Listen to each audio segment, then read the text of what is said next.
We're here to bring a new type of news show. New insights, new styles, and new topics every day. We are News Generation. Bring news just for you. It's Thursday, June 5th here in Seoul. I'm Song Yujin and you're watching News Generation. Joining us today is Cheska Dainha. Happy June! Happy June and happy Thursday. Happy Thursday. And Yoo Won-bin. Good morning. Good morning. Now both are here to speak on behalf of those in their 20s and 30s.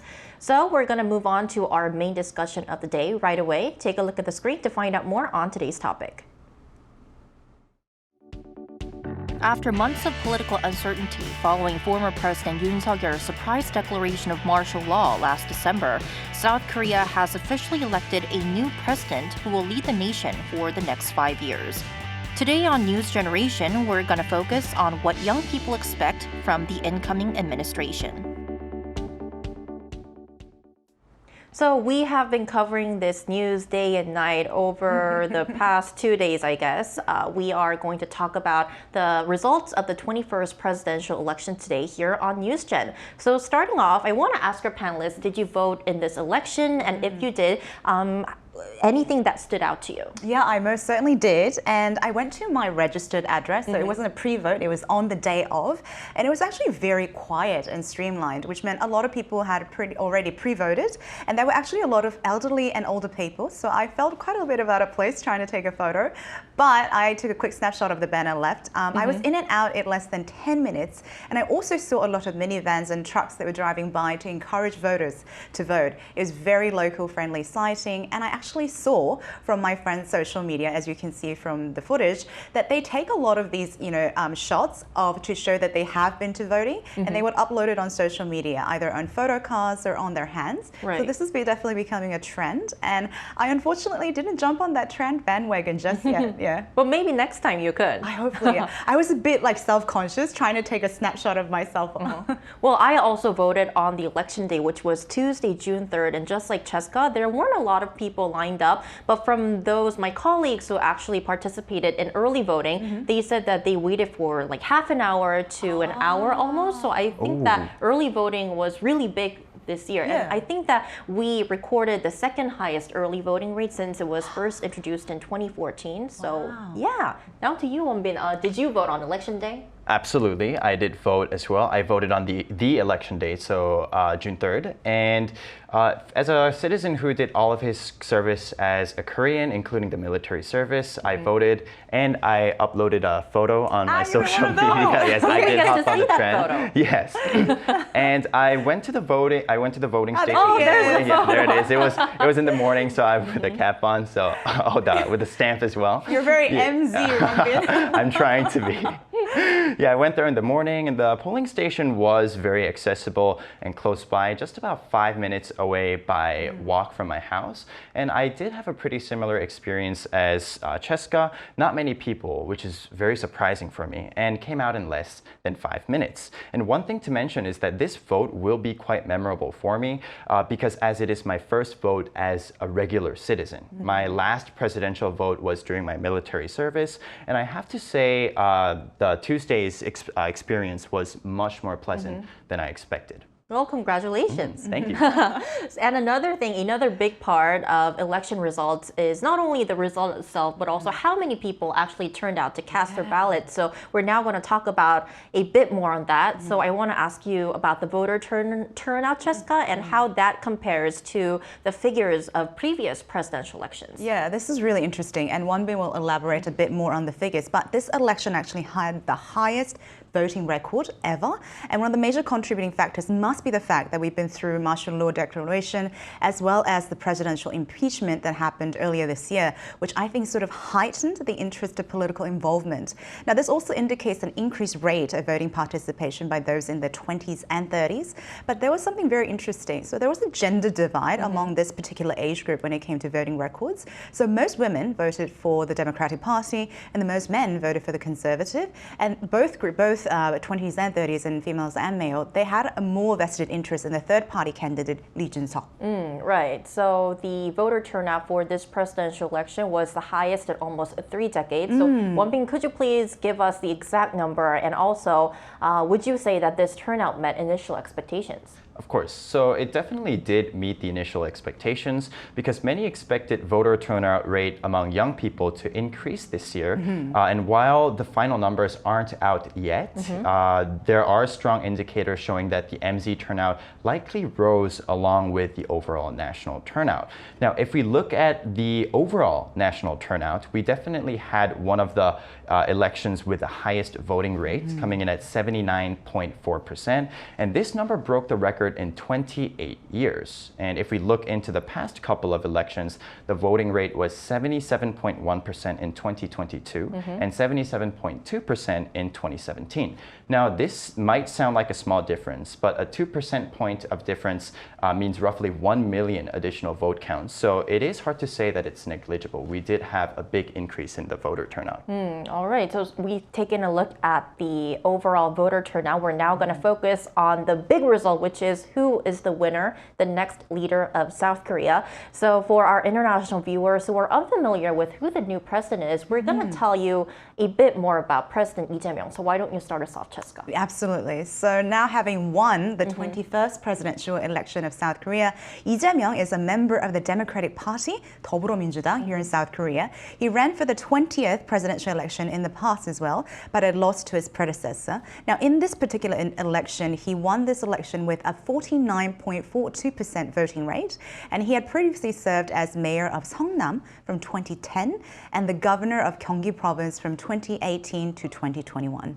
And walk us through a bit more on Lee Jae-myung's life, Wonbin. Yeah, so to give a bit more of an explanation on his personal storyline, President Lee Jae-myung was born in poverty in 1963, which is a time when Korea was still one of the world's poorest countries. So instead of studying, he spent his childhood working in factories to support his family. But later, he made a bold decision to pursue education and secure a better future. He eventually entered law school and began his career as a human rights lawyer and a civic activist.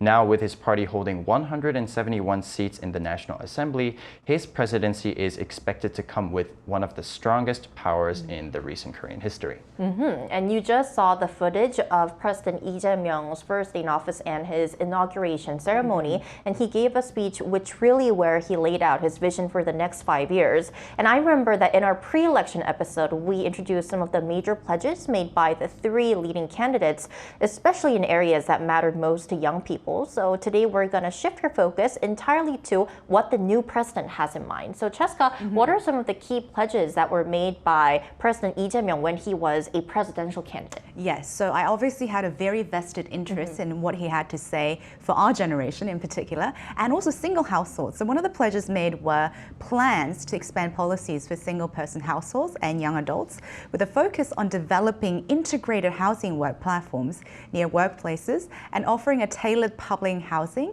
and monthly rent support for youth, which, if and when actually executed quite promptly, I think would be incredibly important and helpful to a lot of young people, because this is an issue that we've talked about a lot here in New Zealand as well, right? And the government also plans to introduce, quote, Youth Future Savings Program. Now, this program will ease the burden of university tuition fees and expand the eligibility of student loan interest exemptions. And I think these are some of the pledges that I think a lot of viewers, especially in those in their 20s and 30s, would be very, very interested in. Right, I definitely think that economic policies are at top of mind for many of the voters here in Korea, because we all know that the economy is not doing really well, has not been really doing well, especially since the political chaos since last December's martial law declaration. So what could be some other key policies that President Lee Jae-myung presented? Another standout pledge is, excuse me, the expansion of job training programs directly linked to hiring by global companies in order to activate the job market a little bit more. And the new administration also plans to offer financial support for young people actively searching for jobs, helping to ease the pressure during the job hunt and to give them a stronger start in the workforce as well. Anything you'd like to add more, Cheska? I think most of the things that we discussed have sort of been related to finance And I think as we will see more in the later, I hope in the interviews when you went out into the streets, I think a lot of people have a vested interest in how we can be more, sort of have this barrier and protection against our livelihood. So in terms of the youth programs and the single households, I think those are the things that a lot of people are paying attention to. Yeah. Definitely. And and we are also going to hear more perspectives. Before we hear more on that, as a young voter yourself, you guys both participated in this presidential election. I want to ask you, among all these key policies and campaign pledges, which stood out to you most? I think there were several areas that really stood out to me in both legal, environment, but also, as we talked about, in my work and career as well. So just to go through them really quickly, one of them was to initiate protective order system against hatred crimes that were happening a lot, and violent crimes including dating and relationship violence, which has been happening quite a lot recently. And government plans to introduce even protective measures for victims as well. Now in Labour, this is something really important. He pledged to create a supportive and fair society for working women. And this was also a topic we discussed a lot here in News Generation, right? Gender equality. And on top of that, the government will actually introduce initiatives like 4.5-day work. Right. Which is quite exciting if implemented, because it will reduce the average working hours below the OECD average. And also important, I think, was the climate and the environmental initiatives, which is in this time of age, I think is absolutely critical as we're heading into probably one of the hottest summer of the history. Yeah, absolutely. Again, of the history to set record. Yeah. What kind of drew your attention, Wonbin? I focused more on the economic pledges and the campaigns. So I have two. The first one is the 4.5 workday week that Jessica just mentioned. And this really did give me some food for thought. Like we just discussed, it's great and obviously ideal on surface. However, it does make me think how likely and how practical is this to happen in the near future? Because during the presidential debate, President Lee Jae-myung strongly argued that this reduction of working hours must be done without any deduction in salary.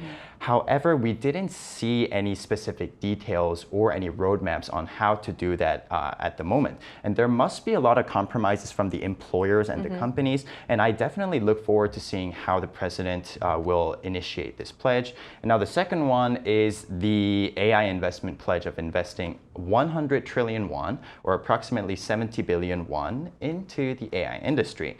Now, it is the one that I'm most hopeful and at the same time concerned about, because a huge investment could be great, but just pouring in money won't magically create a Korean ChatGPT that will serve the Korean citizens.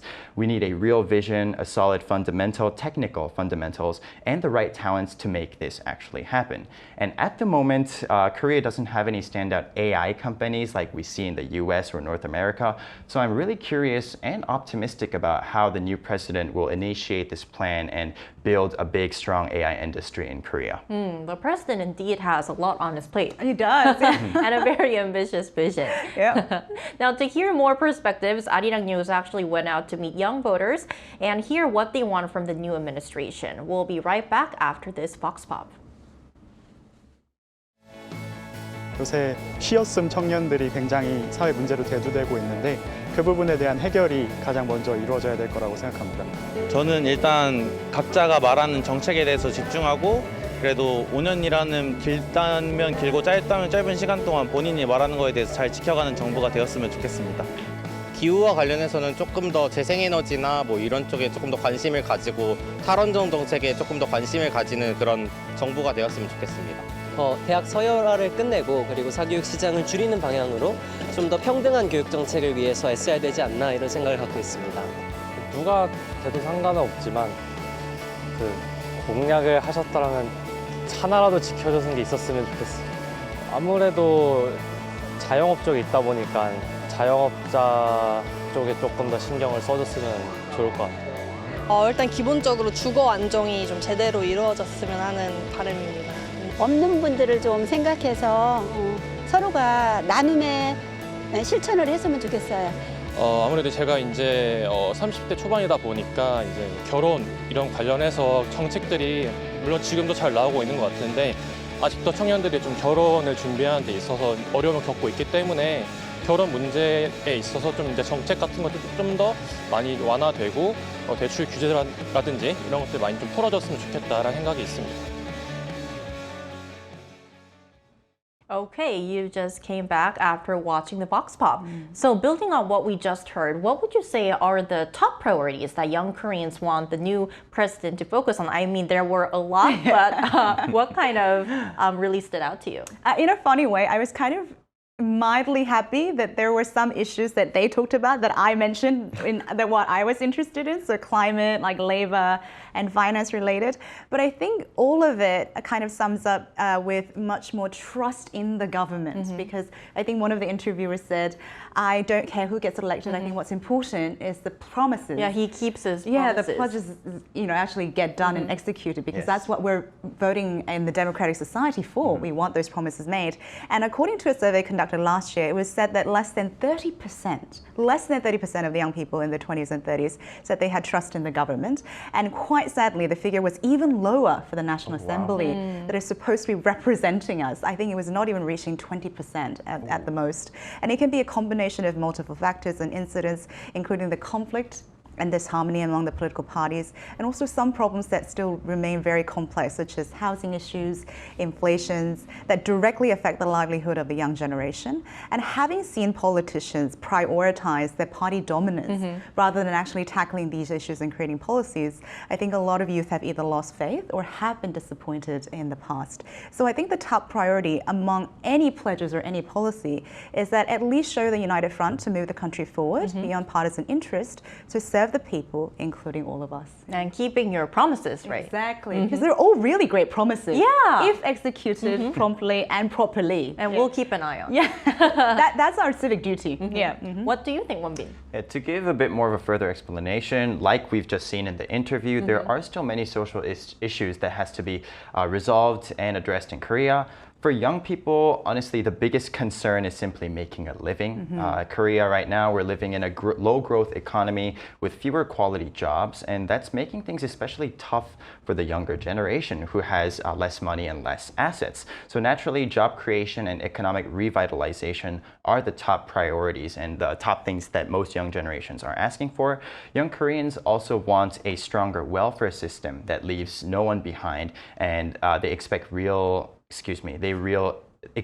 action against corruption. And given recent political tensions, there's also a strong desire to protect and strengthen the democratic values as well. And the last one is getting a safe living space. It was mentioned multiple times in the interview as well. But just like other countries in the world, Korea is experiencing a very steep rise in price of houses. And honestly, it's devastating for the young generations and young Koreans who don't own a house. And many around me and many students who tell me they're just simply giving up to save money to buy a house.